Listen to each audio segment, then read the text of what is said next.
한 주간의 사회적 이슈를 알아보려면 우리 포털 사이트에 그 검색어 순위를 보면은 굉장히 유익합니다. 지난 한 주간의 검색어에 늘 올라갔던 이름 중에 하나가 용어 중에 하나가 캣맘이라는 거죠. 고양이 엄마라는 어떤 용어였습니다. 길고양이에게 또 먹이를 주고 또 집을 만들어주던 한 아주머니께서 누군가 던진 그 벽돌에 맞아서 숨지는 사건이 일어났을 때 사회적으로 굉장히 큰 문제가 되었습니다. 많은 어떤 전문가들이 각 방송 매체에 나와서 타살의 무게를 가지고 싣고 증오 범죄로 이 사건을 계속 이렇게 추측해 나가는 것을 보게 됐습니다. 많은 분들이 또 범죄 심리학자라든지 또 나가서 이게 더 문제가 확대되어져서 길고양이 문제를 어떻게 우리가 대처할 것인가, 또 그것을 잘하고 있는 나라가 있는가. 서울 시내는 딱 한 구가 그걸 하고 있더라고요. 그리고 그 구청에서, 지자체에서 그걸 처리해가는 이런 문제들을 또 보도하기도 했었습니다.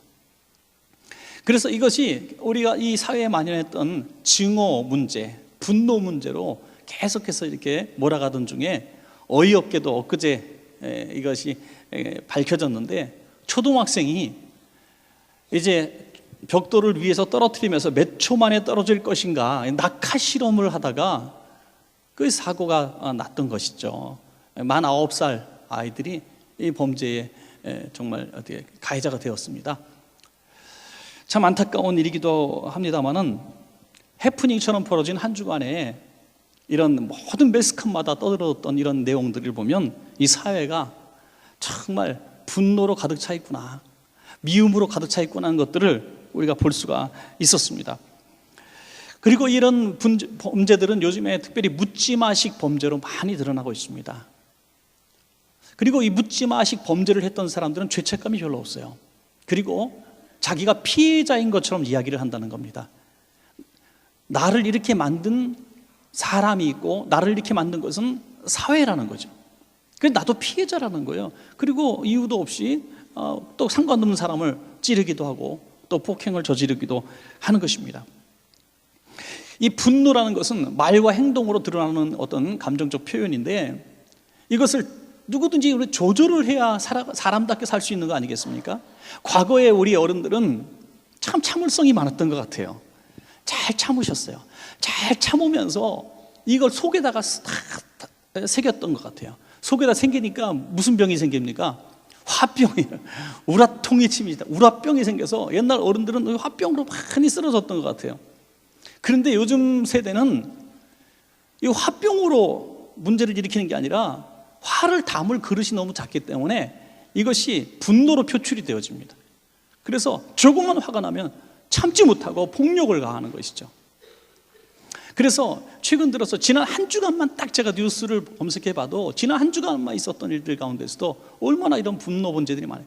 가족, 옛날에는 상상도 못했을 이 가족 간의 살인들, 결혼 2주를 앞겨놓은 신혼 예비 부부가 말다툼하다가 죽이고 자살하고, 중학생이 부모님들이 좀 훈계하니까 그 보는 앞에서 아파트에서 뛰어내리고, 이런 정말 분노를 조금도 참지 못하는 조급증에 빠진 이 시대의 모습을 요즘엔 너무나 많이 보여주고 있습니다. 그래서 요즘에 등장한 유행어 중에 하나가 좀 전문 용어라고 하지만은 분노 조절 장애라는 거죠. 분노 조절 장애. 어떤 제어할 수 있는 어떤 장치가 망가진 겁니다. 참지 못합니다. 이렇게 된 이유 중에 하나는 이제 먹고 살 만한 세대로 또 교육을 받을 만한 세대로 돌이키면서, 야, 네 하고 싶은 대로 해라. 먹고 싶은 거 먹고 네가 하고 싶은, 너 즐기고 싶은 거 즐겨. 육체적 쾌락과 하고 싶은 직업을 선택하고 또 그만두고, 그러다 보니까 서로를 배려해 주는 것들이 없어졌어요. 배려해 주고 품어주는 것이 아니라, 희생하는 것이 아니라 나의 주장을 밝히기 위해서 혼자도 나가서 외칠 수 있는 것을 똑똑하다고 얘기를 합니다. 그러다 보니까 이 사회가 분노를 담고 조절하는 기능이 상실된 시대를 우리는 살아가고 있다, 이렇게 보여지는 것입니다. 그래서 다들 요즘에는 폭탄을 안고 살아가고 있어요. 폭탄, 분노를 다 안고 살아가고 있습니다. 그래서 건드리면 언젠가 다 터질 시한폭탄 같은 이 삶을 살아가고 있는데, 이거 현대인에만 또 특별히 국한된 모습인가? 그렇지 않다는 거예요. 과거에도 있었습니다. 태초의 인간인 아담도 있었다는 거죠. 하나님께서 아담에게 선악과를 먹지 말라고 말씀하셨을 때 그는 그 안에 하와가 주는 선악과를 먹게 됩니다. 하나님께서 왜 먹었냐고 책망하시니까 뭐라 그럽니까? 하나님께서 제게 주신 아내가 먹게 해서 먹었습니다. 그러면서 아내를 향해서 분노를, 내가 요즘 말로 말하면 내가 당신 같은 여자를 만나서 내가 인생 망쳤다 이거예요. 내가 당신 같은 남자를 만나서 내 인생 이렇게 됐다는 거예요. 여러분 그렇습니까? 아닙니다. 우리가 이 문제를 아내에게 돌리고 남편에게 돌리는 것은 분노를 자기가 죄를 고백하는 것이 아니라 상대방에게 전가시키는 분노 조절하는 방법을 모르겠던 거죠. 아내는 뭐라고 얘기합니까? 하나님이 만드신 뱀이 나를 꼬여서 먹었습니다. 뱀을 표출한, 뱀에게 분노를 표출해요. 뱀을. 또 이런 모습은 그 아들 가인이 배웁니다. 그 아이들 가인이 아벨과 함께 그 동생과 함께 제사를 드렸을 때 하나님께서 가인의 제물을 받지 않으시고 아벨의 제물만 받으셔요. 그때 가인은 내 제물을 왜 받지 않으실까, 내 예배를 받지 않으실까 하면서 자신을 돌아봐야 되는데 이 모든 분노를 어디 표출하는가? 바로 동생에게 표출합니다. 아벨 너가 뭐 잘났다고, 너 예배만 받으시고 내 예배는 받지 않으실까 하면서 하나님을 향해서 아주 불평하는 모습을 보일 때 하나님께서 창세기 4장 6절에 보니 이런 말씀을 하세요.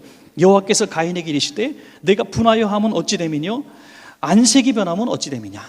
분해하고 또 안색이 변했다는 거예요. 색깔이 변했다는 거예요. 하나님의 이 말씀의 뜻은 뭡니까? 네 재물을 내가 받지 않는 이유를 네가 돌아봐야지 왜 동생을 향해서 분노를 표출하냐 이거죠. 그리고 그 이유를 분명히 4장 7절에 말씀하세요.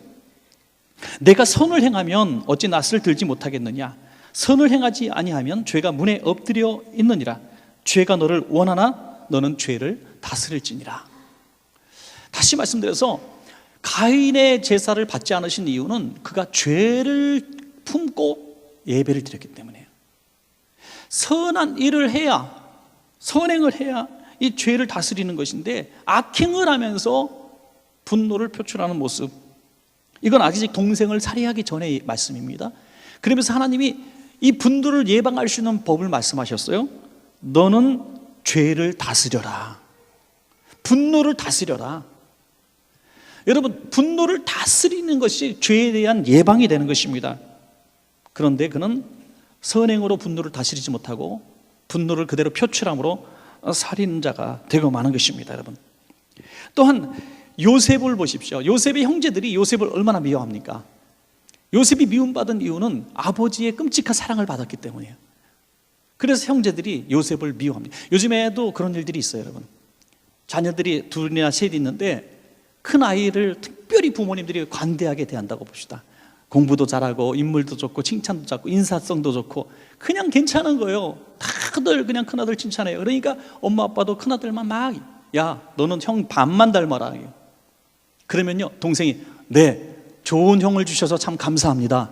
제가 형님의 모습을 보며 얘가 인생을 어떻게 살아야 될지 몰라. 내 형님을 닮기 위해서 몸부림치고 노력하겠습니다. 이런 아들이 세상에 어딨냐 이거죠. 밤에 꿈에서도 나타나서 뭐라 그러냐면 형만 없으면 좋겠다. 형이 죽었으면 좋겠다. 더 심각하면요, 형에 대한 분노로 표출이 되는 거예요. 문제는 자기에게 있고 부모에게 있지만 그 표적이 형이 된다는 거예요. 형이.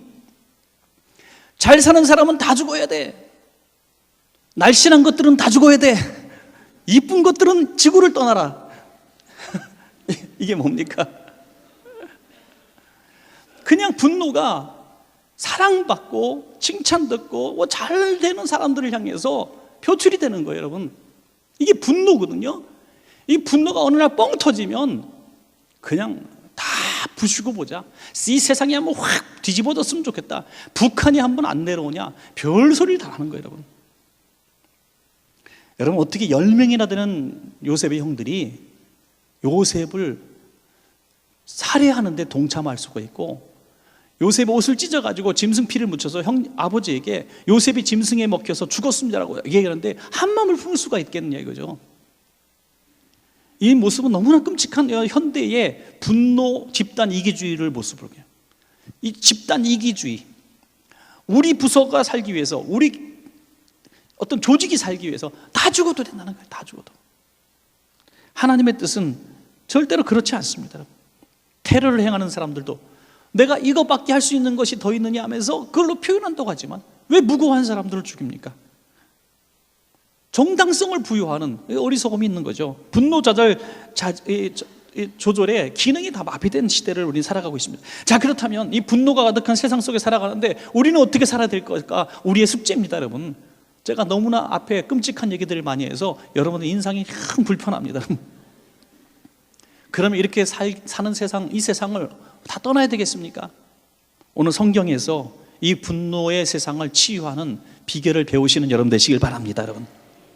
오늘 본문을 보니까 다윗도 분노로 가득한 사람들에게 둘러싸여 있습니다. 그들은 적들이 아니라 추종 세력이고 다윗의 군대였습니다. 그런데 웬일인지 다윗을 죽이려고 지금 하고 있습니다.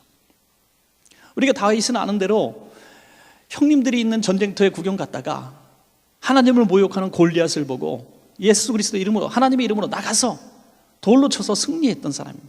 이스라엘의 영웅이 되었고 이 인기로 말미암아 사울 왕의 미움을 받아서 그때부터 도망 다니게 되죠. 도망 다니다가 어디까지 도망갑니까? 가서는 안 되는 마지막 땅까지 가게 되는데 자기가 죽인 골리앗의 족속인 이 블레셋 족속의 아기스라고 하는 사람 밑에 들어가게 됩니다. 거긴 절대로 가서는 안 되는 땅이죠. 이스라엘과 항상 다투는 적국이고 하나님을 믿지 않는 백성이며 오히려 우상 숭배하는 민족입니다. 이스라엘 향해서 칼을 겨누고 있는 그 땅. 그런데 다윗은 생각했습니다. 자기 머리로 계산한 거죠. 내가 저기 가면은 최소한 사울의 손에는 죽지 않겠구나. 그래서 그곳으로 가게 됐던 것이죠. 그곳에서 살다 보니까 그곳에 아기스에게 은혜를 입고 1년 4개월 동안 평화를 누리게 됩니다. 그늘 밑에서. 이제 어쩔 수 없는 일이 벌어졌는데 블레셋과 이스라엘과 전쟁을 하게 됐는데 누구 편에 서게 됐느냐 이거죠. 누구 편에 서겠습니까? 아기스가 말합니다. 너는 나의 그늘에서 사는 사람이니, 내게 은혜를 입은 사람이니 나와 함께 참전하고 이스라엘과 전쟁을 하자는 것이죠. 기가 막힌 일을 만났지만 거기서 살려니 어떡합니까? 군대를 이끌고 자기 동족 이스라엘과 싸우러 나가는 것입니다. 그런데 하나님의 은혜로 아기스 외의 다른 군대 지휘관들이 저 히브리 사람을 어떻게 믿느냐, 전쟁터에서 우리를 칼을 겨누면 어떡하냐 해서 참전을 거부를 합니다. 그래서 다시 이제 자기 땅 시글락이라는 땅으로 돌아오게 되는데 사흘길 거리였습니다. 그 사흘길을 돌아오는데 와서 보니까 불바다가 되어 있는 거예요. 어떻게 된 일이냐면 또 다른 족속인 아말렉 족속이 남자들이 다 군대에 참전했다는 소식을 듣고 그 빈틈을 공격한 겁니다. 그래서 다 불질러 버리고 모든 보석을 가져가고 모든 여자들을, 자녀들을 다 끌고 간 겁니다. 그 상황을 놓였을 때 모든 남자들이 아내와 자식들을 잃어버리고 재산을 잃어버리니 땅을 치고 울게 됩니다. 그때 다윗의 두 아내도 전부 끌려갔는데 다윗도 함께 울었겠죠. 울다가 이 분한 마음, 이 터질 것 같은 마음을 어딘가 지금 분풀이 해야 되는데 칼을 대고 허공을 휘두르다가 나무를 베다가 무슨 생각을 하겠습니까? 누군가 희생양이 필요했는데 어리석게도 다윗 잘못이라는 거예요. 다윗 당신 때문에 우리 자녀들이 이렇게 죽게 되었다, 우리 아내가 죽게 되었다는 거예요. 여러분, 믿음에 좋다고 하는 사람들도 분노를 가지게 되면 사리분별력이 다 떨어지게 됩니다. 울고 화가 가득 차게 되면 엉뚱한 곳에 분노를 쏟아내게 돼요. 얼마 전에 백화점에서 차를 막고 있는 사람한테 차를 좀 빼달라고 했더니 어떤 사람이 갑자기 차를 빼주는 게 아니라 몽둥이를 들고 와서 유리창을 깨는 거예요. 최근에도 어떤 도로에서 어떤 아주머니가 크라시 한번 눌렀다가 몽둥이로 맞아 죽을 뻔했던 거예요. 왜 그러냐고 기자가 와서 물어보니까 회사에서 욕을 먹어갖고 기분이 나빴는데 크라시 눌러서 화가 났다는 거예요. 사랑하는 원천가족 여러분, 크락션 누르지 마시기 바랍니다. 그 사람이 지금 무슨 화가 났는지 무슨 화가 있는지 몰라도 크락션 때문에 화를 낸 게 아니라 화가 났는데 걸리기만 해봐라, 걸리기만 해. 어깨 부딪혀서 착 쳐다보면요, 죄송합니다 먼저 그러세요 그냥. 예. 화가 가득 찬 시한폭탄들이 지금 거리를 활보하고 있어요. 이런 상황 가운데 다윗은 싸우는 게 대책이 아니라는 것을 알았습니다. 야, 내가 무슨 죄를 졌니? 내가 오라 그랬니? 니네들이 왔지. 내 아내들도 잡혀갔어. 니네들이 나한테 이러면 안 되지. 이러면서 칼을 들어가지고 감히 지도자인 나를 따라 니네 주동자가 누구야? 하며 결판되자고 말하는 것이 우리의 상식입니다, 여러분. 돌파 비결이죠. 그런데 다윗은 그들의 상한 마음을 품었던 것이죠. 얼마나 힘들겠느니, 얼마나 고통스러우면 그럴까. 여러분, 진짜 잃어버린 것이 문제가 아닙니다. 물질을 잃어버렸는데 물질 때문에 부부싸움이 납니다. 물질 때문에 부부싸움을 하다 보니까 자식들이 집을 떠나가 버립니다. 자식들이 집을 떠나가니까 자식들의 인생이 다 망가지게 되는 것이죠. 그러니까 제 친구를 잃어버리게 되고 동료를 잃어버리고 세상의 미래를 잃어버리게 되는 것입니다. 문제는 물질 하나를 잃어버린 거였어요. 그 물질을 잃어버린 것을 처리하는 방법을 그들은 몰랐던 것이죠. 다윗을 죽인다고 해서 죽은 포로로 끌려간 그의 아내와 자식들이 돌아올 수 있습니까? 잃어버린 재산을 찾을 수 있습니까? 그 처리 방법을 그들은 몰랐기 때문에 돌을 들어서 다윗을 애꿎은 다윗을 죽이려고 했던 것이죠. 이때 분노로 가득한 사람들에 둘러싸인 다윗이 어떻게 이 문제를 극복하고 승리할 수 있었는가? 저는 아주 짧은 두 가지 결론을 낼 수 있습니다. 여러분들도 분노로 가득한 세상 속에서 이 다윗에게 비결을 배우시길 바랍니다. 첫째로, 다윗은 기도로 이 모든 분노하는 세상을 치유했습니다. 여러분, 다윗이 이런 고통을 당하게 된 이유는 다윗이 기도하지 않았기 때문입니다. 다윗이 사울의 손을 피해서 이 아기스의 그늘 밑으로 들어간 사무엘상 바로 27장부터 계속해서 3장에 걸친 이 시대를 1년 4개월로 보는데 한 번도 눈 씻고 봐도 다윗이 기도했다는 말이 나오잖아요. 이전에는 다윗은 한마디로 기도하는 사람이었어요. 들판에서도 시편 다 기도하는 시편 아닙니까? 작은 것을 해도 기도했어요. 기도하지 않으니까 분별력이 떨어지고 하나님을 의지하지 않고 사람을 의지하게 됐던 것입니다. 하나님, 내가 아기스에게 가야 되겠습니까? 라고 기도했더라면 하나님이 너는 우상 세력에게 가지 말고 나를 믿어라라고 말씀하셨을 거예요. 기도하지 않고 자기 생각, 이 전에 사무엘상을 잘 읽어보면 그 부분이 나옵니다. 자기 생각에 아기스에게로 가면 보호받으리라고 생각했더라는 말씀이 나와요. 다윗은 기도했기 때문에 이 문제를 지금까지 극복해 왔는데, 기도하지 않을 때 이 문제가 풀리지 않은 문제가 되었던 것이죠. 골리앗과 싸울 때에도 나는 만군의 하나님 여호와의 이름으로 나간다고 기도하면서 나갔기 때문에 승리한 줄로 믿으시기 바랍니다. 여러분, 지금 분노가 가득 차고 내가 꼼짝 못하는 환경에 처해진 것은 누구의 죄가 아니라 가장 먼저 생각하는 것은 주님, 내가 기도하지 않았기 때문이라고 우리 자신을 돌아보는 여러분 되시기를 주의 이름으로 부탁합니다. 이 모든 문제의 원인을 내가 기도하지 않았기 때문에, 기도했더라면 하나님께서 이 길로 인도하지 않으셨을 것이고 내가 피할 길을 얻을 수 있었을 텐데 내가 기도하지 않았기 때문에 이 곤란한 지경을 만났구나, 이렇게 다윗은 생각했던 것이에요. 기도할 때 우리의 삶에 용기가 생기고 다시 골리앗과 싸울 수 있는 야성이 생길 줄로 믿습니다. 다윗이 기도하기 시작할 때 군중들이 두렵지 않았습니다. 하나님으로 말미암아 마음에 담력을 얻었다고 성경은 말씀하고 있습니다. 그리고 이제 제사장을 부릅니다. 제사장을 불러서 네가 가지고 있는 옷을 좀 갖고 와라. 아비아다를 불러서 옷을 갖고 오게 되는데, 이 옷에는 우림과 둠빔이라는 게 있었어요. 에봇이라는 제사장의 옷인데 우림과 둠빔, 이것은 하나님의 뜻을 물을 때 사용했던 도구들입니다. 이것을 가지고 기도하겠다는 거예요. 단순한 기도합니다. 하나님, 내가 아말렉을 추격해야 되겠습니까? 그냥 여기서 기다려야 되겠습니까? 세상적인 이치로 보면 처자식을 끌고 간 그 백성을 당장 쫓아가야죠. 칼을 들고 쫓아가야죠. 그런데 다윗은 변했다고 하는 것이죠. 기도 없이 행했던 모든 일들이 다 이렇게 엉망이 되었다는 것을 비로소 깨달았던 것입니다. 그래서 이제 기도하고 가기 위해서 기도하는데 하나님이 응답을 주시는 것이죠.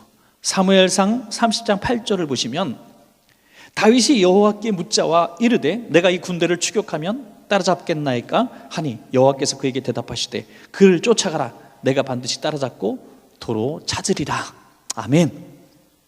그 음성을 듣고 쫓아가서 모든 한 명도 잃어버리지 않고 처자식을 되찾고 모든 전리품까지 다 되찾게 되는 이런 은혜가 있었는 줄로 믿으시기 바랍니다.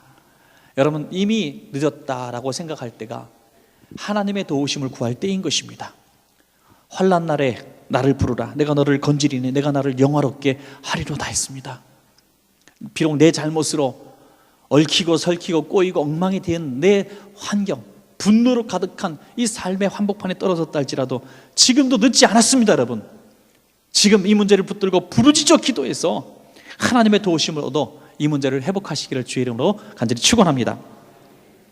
마지막 두 번째로, 다윗은 온유로 이 분노하는 세상을 치유했습니다. 여러분, 이번 달 추천도서 보시면 한기용 목사님의 책 온유를 만족하라는 책이 있습니다. 저는 어저께도 이분과 이제 아침에 조찬을 했어요. 한국에 잠깐 나오셔서 조찬하고 책을 또 선물로 받았는데요, 이분의 책 서문에 보면은 아주 강력한 메시지가 하나 담겨져 있습니다. 이분이 이제 90년대 초반에 미국의 그 LA 밑에 지방에 있는 샌디에고라는 곳에 한 교회를 이제 담임으로 가게 되는데, 이 교회는 상처를 굉장히 많이 입은 교회예요. 그래서 분열, 내부 분열로 교회가 엉망진창이 되어 있던 교회. 서로 미워하고 싸우고 교회에 소망이 보이지 않는 거예요. 70명 딱 남아있더라는 거예요. 가보니까 너무 상처투성이에요. 예배 시간에 막 싸우고 엉망인 거예요. 하나님 앞에 기도했습니다. 하나님, 어떻게 해야 되겠습니까? 다 교인들이 상처뿐이고 분열되어졌고 어떻게 말씀도 들어가지 않고 하나님 내 힘으로 도저히 안 됩니다라고 눈물로 통곡하며 기도했다고 이 책에 기록되어 있어요. 눈물로 통곡으로 기도하는데 하나님이 음성을 딱 주시는 거예요.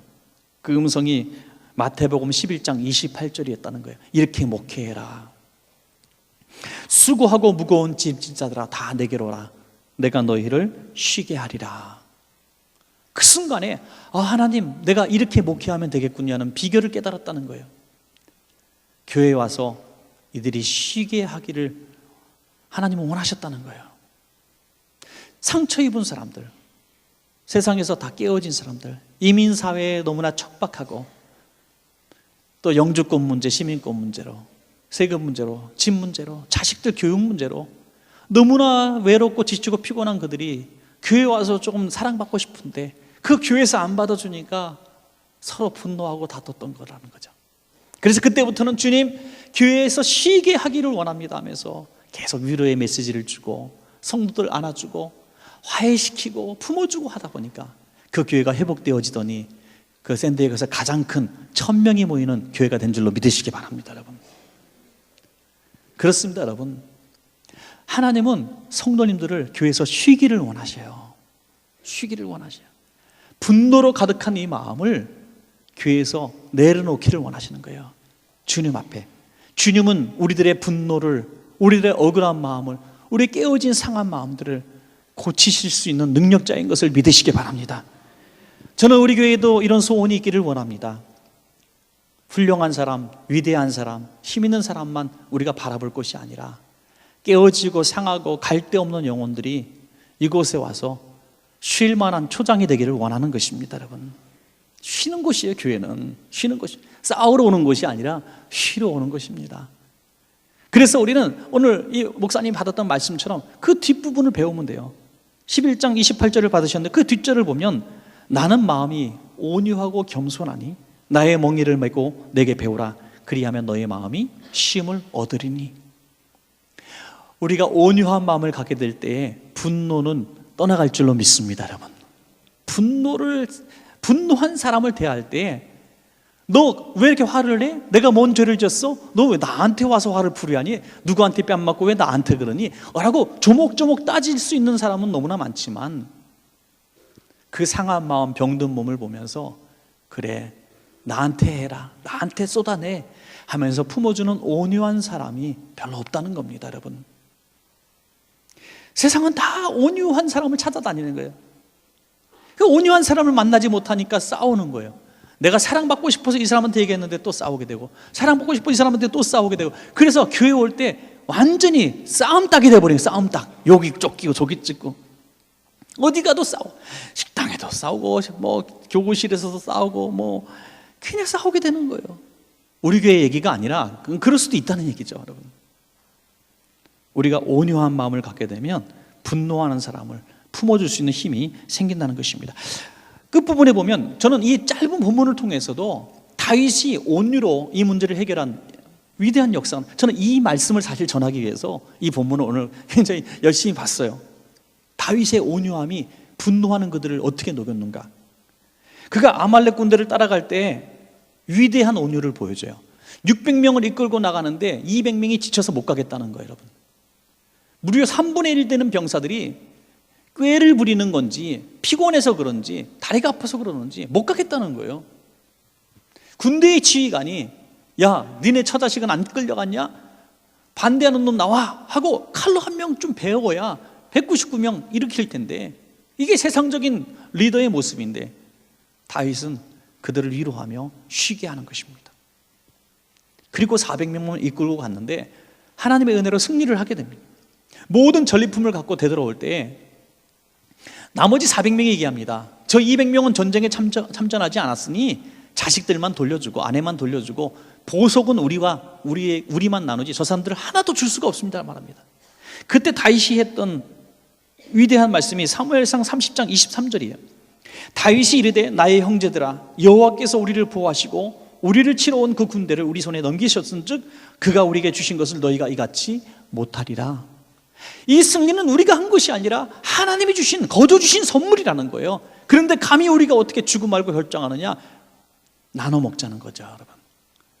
여러분, 이거 하나님의 축복의 비결입니다, 여러분. 우리 그리스도인들이 복 받는 비결은 한번 사업을 하시는 분들은 생각해 보세요. 나만 잘 되는 것이 축복이 아니라 나와 함께 관계했던 거래처들도 잘 되기를 축복하시길 바랍니다, 여러분. 그것이 하나님이 원하시는 축복의 비결이 있는 거예요. 온유한 마음을 가지라는 거예요. 온유한 마음. 식당에서도 음식을 할 때 정말 없어 보이고 정말 초라한 사람이 있으면 슬쩍 한번 안 받으면 어때요, 그거가? 그러면 하나님이 갚아주시는 거예요, 여러분. 하나님이. 한번 우리 식당 하시는 분 한번 해보세요. 항상 그러면 거절할 것 같죠. 그러나 하나님은 더 많은 손님을 불러주시는 거예요. 교회가 왜 이렇게 만신창이 됐습니까? 교회가 경쟁해서 그래요. 정말 우리 교회가 복받는 교회가 되길 원해서는 이웃교회 어려운 교회들을 가서 축복하고 같이 회복되기를 기도하라는 거예요. 같이 부흥하기를 위해서 기도하는 교회가 될 때 하나님은 각 교회에 부흥과 성장을 저는 주실 줄로 믿습니다, 여러분. 이것이 하나님의 법칙인 거예요. 온유한 마음을 가져라. 온유한 마음, 불쌍히 여기는 마음을 가져라 이거예요. 우리가 서로를 온유하게 여길 때, 함께 잘 되기를 원할 때, 함께 나누기를 원할 때 우리 함께 잘 사는, 정말 분노가 떠나가는 세상이 될 줄로 믿습니다. 또한 다윗의 온유함이 결정적으로 드러났던 또 한 부분이 있는데, 아말렉을 향해서 추적을 하다 보니까 길을 잃어버립니다. 아말렉이 어디로 갔는지 어떻게 합니까? 그런데 한 소년이 쓰러져 있는 거예요. 이 어린 소년이 쓰러져 있는데 배고파서 죽어가고 있는 거예요. 사흘 동안 밤낮 아무것도 먹은 적이 없어요. 일단 음식을 먹여줍니다. 얼마나 바쁜 시간입니까? 그 바쁜 시간에, 총각을 다투는 시간에 이 어린 소년 때문에 군대의 행렬을 멈추고 이 소년에게 먹을 것을 줍니다. 물을 주고 또 건포도 송이를 줍니다. 이 소년이 정신을 차리게 만들고 너는 어디서 온 소년이? 물어봅니다. 알고 보니까 자기 시글락을 침공했던 아말렉 군대가 끌고 다녔던 한 종이었어요. 어린 종. 그런데 그가 병이 드니까 아말렉 사람들은 온유함이 없었어요. 그냥 버려버립니다. 길바닥에. 쓸모없다고 버려버립니다. 이게 세상이에요, 여러분. 쓸모없으면 버리고 쓸모있을 때는 막 너가 최고야 라고 얘기하는 것이 세상입니다. 그 버린 그 소년을, 하나님의 온유함을 갖고 있었던 다윗은 적국인 것을 알면서도 나중에는 그 소년에게 치료해주고 그들을 살려주기로 약속을 합니다. 그리고 묻죠. 아말렉 군대가 어디 갔니? 그 소년의 정보를 가지고 침공하여 기습 공격을 해서 대승리를 거두고 모든 소유물을 되찾고 또 전리품을 챙기고 처자식을 다 구원한 줄로 믿으시기 바랍니다, 여러분. 보통 사람 같으면 네가 아말렉 군대의 종이야? 단칼에 죽여버릴 거예요. 그리고 군대가 바빠 죽겠는데 한 어린 소년, 병들어 죽어가는 소년을 뭘 돌봅니까? 다윗은 한 사람을 사랑해요. 여러분, 한 사람을 사랑하는 사람이 모든 사람을 사랑할 수 있는 거예요. 한 사람을 사랑할 수 있는 사람. 다윗의 이런 온유함이 결국에는 승리를 얻었습니다. 온유가 분노를 이기는 것을 믿으시기 바랍니다. 온유가 분노를 이깁니다. 온유가 분노로 가득한 이 세상을 치유할 수 있는 능력이 되는 것입니다. 여러분, 말씀을 맺겠습니다. 오늘은 분노의 세상에서 승리한 다윗을 보았습니다. 다윗은 분노로 가득 찬 세상을 기도함으로 극복했고 돌파했고 온유함으로 대했습니다. 그럴 때 모든 일들이 회복되어지고 갑절의 축복을 받았습니다. 저와 여러분이 분노하는 가정이 있습니다. 분노하는 직장이 있고 분노하는 교회가 있고 분노하는 세상 속을 우리는 살아가고 있습니다. 세상 사람들과 똑같은 방식으로 대처하지 마시고 기도로 이 모든 상황을 극복하시고 또 온유함으로 대하십시오. 기도는 하나님과의 관계 속에서 풀 문제고 온유함은 사람과의 관계 속에서 풀 문제예요. 이것은 십계명의 정신인 것입니다. 그래서 여러분들 모두 다 분노로 얼룩진 가정과 세상을 치유하시는 여러분 되시기를 주의 이름으로 축원합니다.